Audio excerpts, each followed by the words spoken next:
تطلع تتكلم عن الدوله المنظمه وتتكلم عن الرشاوي في الدوله المنظمه، يبقى انت ما عندكش دم وما بتشوفش كوره، لان الكل بيتجامل والكل بياخد حقه، ودي اخطاء حكام.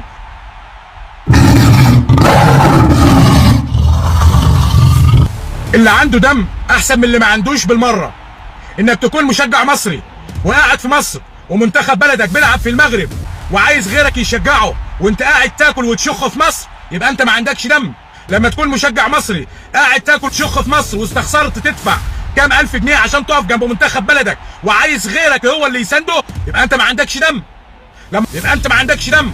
لما تكون قاعد في بلدك تاكل وتشخ ونايم وقاعد على النت 24 ساعه تشوه في صوره الناس وعايز غيرك يشجعك، يبقى انت ما عندكش دم. لما تطلع اسوأ ما في الدوله المنظمه اللي هي المغرب وترجع تمسك عليهم، يبقى انت ما عندكش دم. وحسام حسن انت اكتر واحد ما يعرفش يتكلم، اكتر واحد مدرب منتخب مصر ما تعرفش تعبر ولا تعرف تتكلم عشان تروح ضيف في دوله منظمه للبطوله وعايزهم يقفوا معاك بالعافيه. دي مش بلطجه، دي كره قدم. يشجعوا اللي يشجعوه، يقفوا جنب اللي يقفوه، مفيش مشكله. دي مش بلطجه، مالكش دعوه بالجماهير. انت مدرب لمنتخب 90 دقيقه فقط، ما تبصش وراك لجماهير، ما تستفزش الجماهير. انت مش بلطجي، انت مدرب لمنتخب دوله كبيره.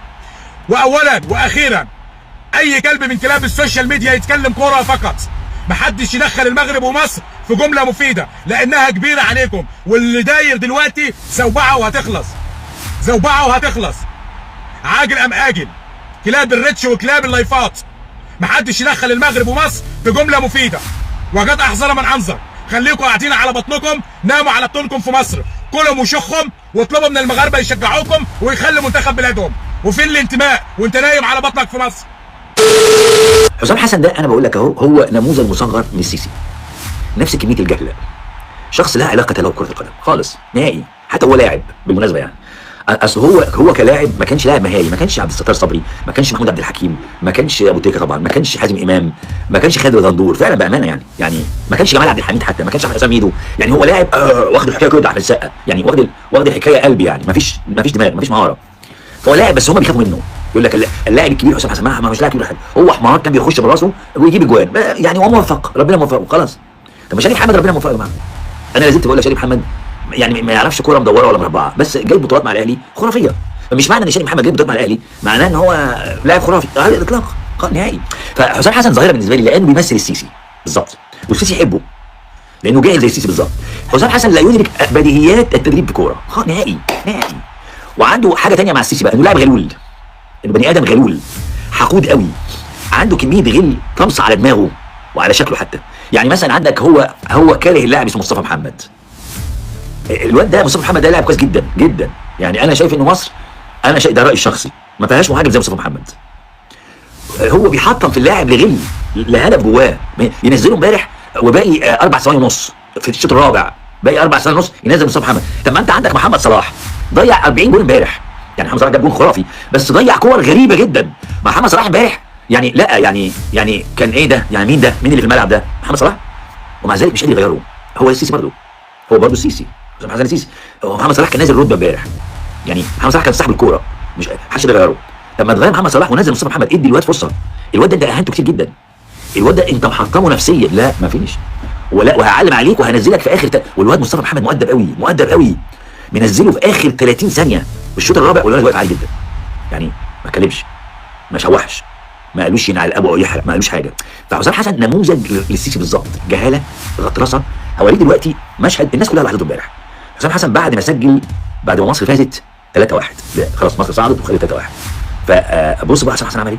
ساب الناس كلها، ساب كل خلق الله وجري على جمهور المغرب، جري على بص جاب جون اهو، بص ساب الناس تحتفل، راح لجمهور المغرب،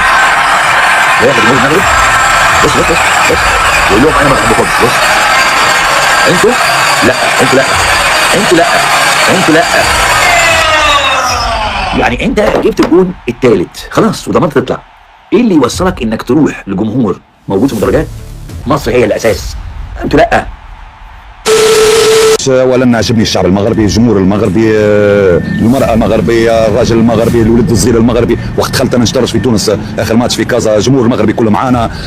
بعد وعجبتني البلاد زاد، حبيت نكمل نحوس ومن بعد نمشي نروح. وفات تونس الله غالب، هذه كورة نشجعوا المغرب. من بعد المغرب يعني الله يقدر ان شاء الله ما يصيرش هذا نشجعوا بلد اخر شمال افريقيا يعني ما اوبليجيش باش نعمل. نقولوا حنا كشعب يعني التونسي يعني اخوان حنا يعني نشجعونا دائما.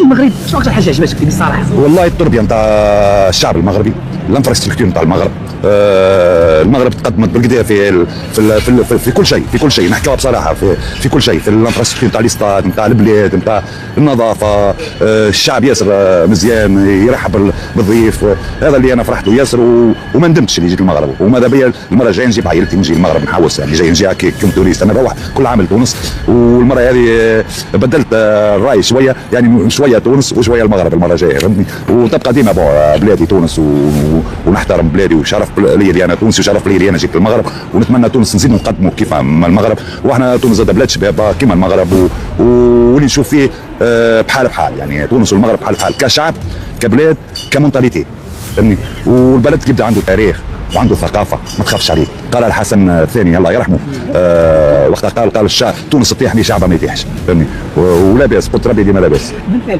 ما كرهناش تقرنا مع موقف جميل وقع لك ماشي مغربي وقع على البال، موقف وقع مع مغربي وقع لك على البال. باهي انا جيت ضيف لهنا ما عندي حد فهمني، واحد مغربي عطانا الدار في كازا في رباط، انا واصحابي من فرنسا وما روحوا بالطوموبيل يعني روحوا لفرنسا، انا نروح في الطياره، ورغم هذا يزيد يعاود يستدعينا لدارو مجانا في مجانا يستدعينا لدارو يعمل لنا عشاء مزيان ويفرح بنا، وبصراحه هذه حاجات ديجا ما تصير كان في المغرب ولا في تونس يعني، حتى في تونس رانا هكاك، اما ترى حاجه كبيره اخويا. رسالتك اخيره للشعب المغربي؟ اخويا رسالتي صحبوا على بلادكم فهمني، حتى تونس هذا الشعب التونسي ماذا به تو مع كل شيء نستحفظوا على بلادنا ونتقدموا كيف الناس، ونقولها للمغاربه صحفظوا على بلادكم، ونتمنى الكوب دافريكا تدي على المغرب ان شاء الله.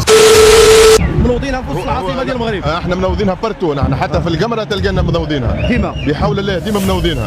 في قطر التنظيم تاع كاس العالم انبهرنا، مي تويكا عندنا جمعه احنا في المغرب اللي صار كل غاديك تحت في الماء، المغرب شيء اخر، تنظيم اخر، عباد اخرى يضحكوا للعباد، يعاونوا، يوريوك، يمدلك دار وتسكن فيها، تاكل ما يخدش عليك، خلص عليك تاكسي، بريمون المروك تويكا في ليفل اخر بالنسبه للتنظيم، وهذه بروفا ان شاء الله للكوب دو موند ان شاء الله. وزالي فوار في الكوب دو موند كان حنا ربي 2030 مش تشوفوا حاجه وراء الخيال.